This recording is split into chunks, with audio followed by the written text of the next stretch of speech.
So real quick, I thought I'd make a real quick agreement video. And I'm agreeing with Baddog, despite thinking that I was going to actually rebuttal him in the video. No, it's the total opposite. I agree with you. The combine, the pro day is overhyped, and teams do sometimes put too much stock in the combine or pro day when they shouldn't. When they should use the combine or pro day to look at a player, look at the tape, and then confirm what they've seen on the tape is the same player they see at the combine athletically. But that the combine is just purely measuring your athletics and who you are as a person, because obviously teams are going to meet you and get inside your head a little bit of what type of person you are. But for the most part, combine and pro day only say what athlete you are. It doesn't tell you if you're a good tactician or if you can retain knowledge and project that knowledge onto the field. You only know that when you get to coach a player. But all that being said, teams do overdraft guys, and that's why the average career of a player in the NFL is 2 years long, because coaches take chances and say, this dude's one of the greatest athletes I've seen. I'm going to go out on a limb, draft this guy. I can coach him up. And when they can't, it's a waste of a draft spot. Perfect example, DeMontre Moore for the Giants.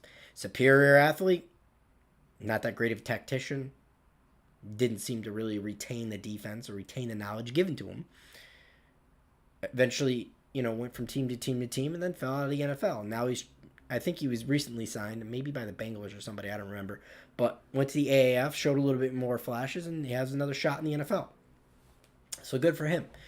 But again, another player that I'm not crazy about, yet projected high on boards, DK Metcalf. Great athlete. Why? I have Brown as a better wide receiver prospect than DK Metcalf. Not the greatest route runner in the world. Questionable injury history. Yet is considered to be the number one wide receiver off the board. Why? Because he's a good athlete? You think you can coach him up? Now, I'm not saying none of these guys can reach the ceiling that they're potentially set, but more often than not, they don't. Yet, despite knowing that, teams still draft guys like a DK Metcalf, like a Rashawn Gary. These are both guys that I could easily see becoming busts. Again, I'm going to not sit there and say these guys are going to be total busts. No, I just see these guys as potential busts because the tape doesn't really match the athlete that the combine or the pro day will say you are.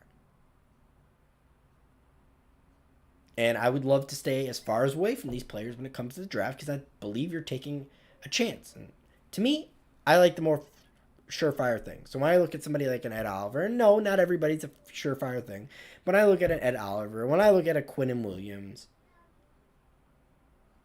when I look at a Josh Allen or a Nick Bosa, I think these guys are more for sure things than somebody like a Rashawn Gary, a DK Metcalf. And yes, I'm naming guys toward the top of the draft, and they're at the top of the draft for a reason, but basically what I'm trying to tell you is the tape pans out and says, okay, you're this player on tape. We watched your combine and pro day. You're an athlete or a better athlete than we thought you were. Okay, this is why.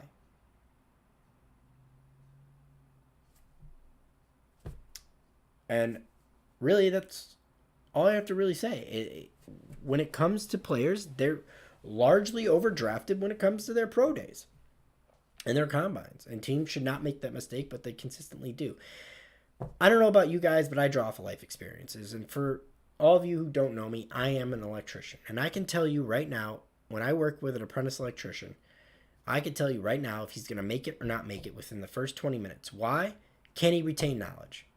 Can he take that knowledge that I give him and use it in other aspects of the trade to become a better thing? And if I teach you how to splice something,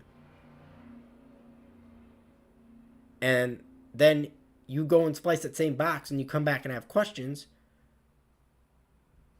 that tells me you did not retain any of the knowledge that I've given to you.